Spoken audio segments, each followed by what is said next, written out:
অভিনেত্রী ও নির্মাতা মেহের আফরোজ শাওনের বিরুদ্ধে গ্রেপ্তারি পরোয়ানা জারি করেছেন আদালত। মঙ্গলবার ঢাকা মহানগর প্রথম অতিরিক্ত চিফ মেট্রোপলিটন ম্যাজিস্ট্রেট আদালত এই আদেশ দেন। বাবা ও মাকে শারীরিক নির্যাতনের অভিযোগে তার বিরুদ্ধে মামলা হয়। শাওনের সৎমা নিশি ইসলাম বাদী হয়ে এ মামলা করেছেন।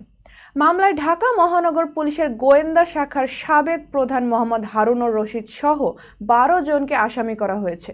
জানা গেছে, আদালতে হাজির হয়ে বাড্ডা থানার 2 পুলিশ সদস্য অভিযোগ স্বীকার করেন।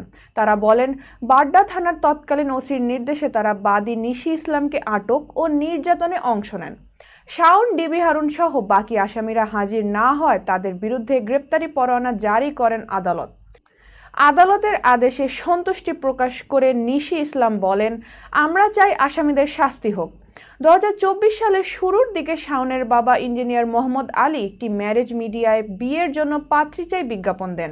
সে বিজ্ঞাপন থেকে নিশির সঙ্গে পরিচয় ও বিয়ে।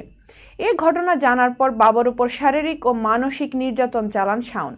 এ সময় শাওন ও তার অন্য ভাই বোনেরা ক্ষমতার প্রভাবে সৎমা নিশিকে 6 মাসের জেলে পাঠান।